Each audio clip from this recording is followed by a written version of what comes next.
Assalamualaikum warahmatullahi wabarakatuh. Welcome back to my channel.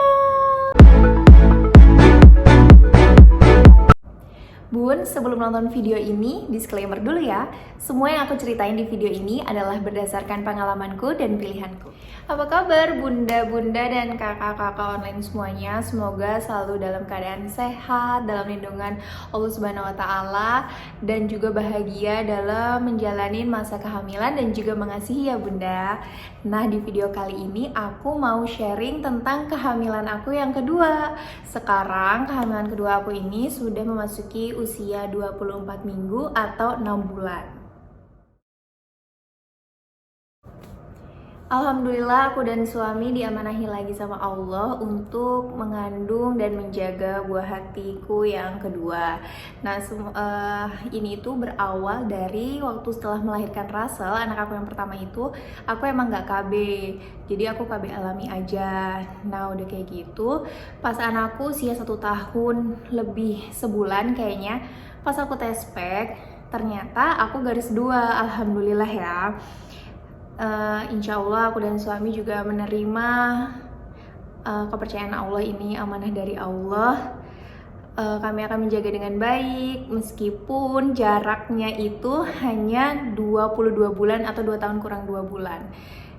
Ini agak challenging ya, maksudnya tantangan buat aku karena anak itu jaraknya deket. Aku harus memikirkan nanti pendidikan anak, terus emosional anak itu sendiri, perasaan ketika anak pertama biasanya sendiri, biasanya nggak ada adiknya atau saudaranya gitu, harus berbagi kasih. Namun di balik kebahagiaan yang kami rasakan ada juga rasa gelisah sebenarnya, karena kami harus memikirkan ke depannya bagaimana pendidikan anak, perasaan anak, emosional anak, cara parenting ke anak itu bagaimana agar mereka merasa orang tuanya menyayanginya dengan adil. Nah, jadi setelah melahirkan nanti aku akan menguatkan niat untuk memasang KB, tapi masih belum tahu jenis KB yang mana.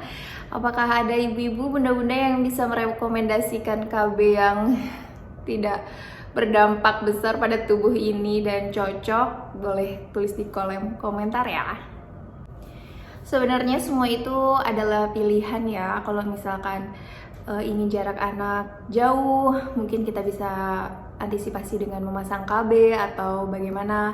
Nah, kalau menurut aku, karena ini udah rezeki dari Allah, aku memiliki anak 2 dengan jarak yang dekat, dan bagi aku, menurut aku itu kalau diri aku pribadi maksimal menjaga, maksudnya maksimal mendidik anak itu aku baru sanggup 2 agar maksimal gitu. Takutnya kalau misalkan jarak dekat lagi aku memiliki anak ketiga, takutnya aku nggak bisa maksimal dalam kontrol anak, cara belajarnya mereka, parenting, aku takut gagal aja gitu. Jadi menurut aku baru mau punya 2 anak, tapi nggak menutup kemungkinan kalau nanti setelah setelah umur mereka nanti besar, aku memiliki anak lagi. Oh ya bun, selain aku USG rutin, aku juga kemarin saat usia kandunganku 20 minggu, aku USG feto maternal.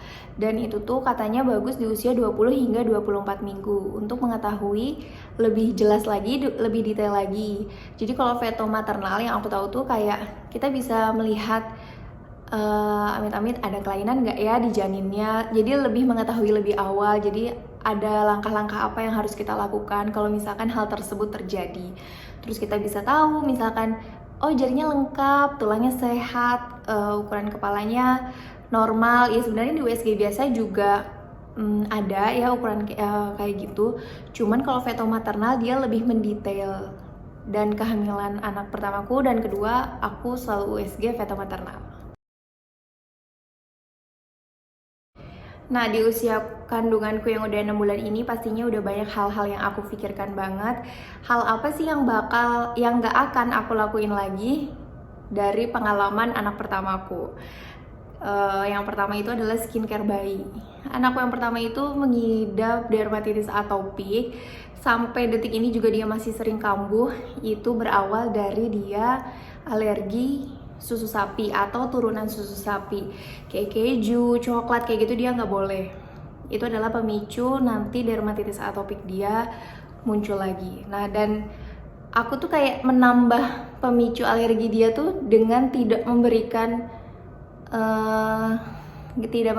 skincare, maksudnya kayak pelembab kulit, hal-hal yang bisa menutrisi kulit dia gitu.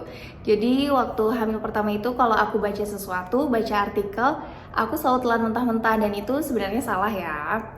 Itu kesalahan aku pribadi. Jadi sampai sekarang juga aku merasa bersalah kenapa dulu aku kayak gitu. Jadi untuk anak aku yang kedua, mungkin aku akan lebih memperhatikan skincare-nya. Emang benar kulit bayi itu sensitif dan masih sehat ya saat lahir. Tapi kan ada juga yang kayak anak aku nih yang pertama, dia itu alergi. Jadi dia sebenarnya harus selalu lembab kulitnya, sedangkan dia waktu bayi itu selalu di ruangan yang ber-AC. Jadi kalau keluar kamar itu dia kalau mandi sama berjemur doang. Selebihnya ber-AC, dan aku tidak melembabkan kulitnya karena yang sesuai yang aku baca, mungkin aku salah baca atau salah menanggapi. Jadi aku bener-bener makein dia itu cuman telon, minyak wangi sama hair lotion doang. Bener-bener nggak dikasih hand body atau apa. Tapi setelah aku belajar banyak, aku akan mencoba sejak dini untuk memberikan skincare bayi yang sehat tentunya. Hal berikutnya adalah tummy time. Jadi waktu Russell bayi itu aku takut banget buat bikin dia tuh tengkurap gitu kan. Buat tummy time tuh aku takut. Padahal katanya bagus sejak awal lahir, tapi dengan durasi waktu yang tepat sesuai usianya kan. Nah aku ini baru bikin dia tummy time itu 2 bulan atau 3 bulan gitu. Jadi pas dia waktunya makan 6 bulan, dia itu belum bisa duduk sendiri. Bahkan kayak ini lehernya masih kayak oglek-oglek gitu kan. Nah jadi nanti mungkin aku akan menstimulasi sejak dini. Jadi bisa jadi pembelajaran juga buat aku dari anak pertama ke anak kedua. Nah, kalau untuk hal-hal yang akan aku terapkan kembali itu sebenarnya banyak banget ya, tapi salah satunya adalah sleep training. Jadi Russell itu udah tahu tuh waktu bayi mana pagi, mana malam. Jadi dia nggak pernah begadang, mungkin seminggu awal dia lahir doang sih, sama seminggu 2 minggu dia lahir tuh dia emang bergadang. Tapi setelah aku sleep training gitu, mematikan lampu seperti itu, jadi dia tahu kapan waktunya dia tidur malam, jadi dia nggak pernah bergadang. Terus paling aku tetap rutin aktivitas sebelum tidur ya, kayak misalkan membacakan buku cerita, dongeng, atau mendengarkan sholawat kayak gitu. Walaupun dia belum ngerti, tapi dia masuk kok gitu ke otaknya.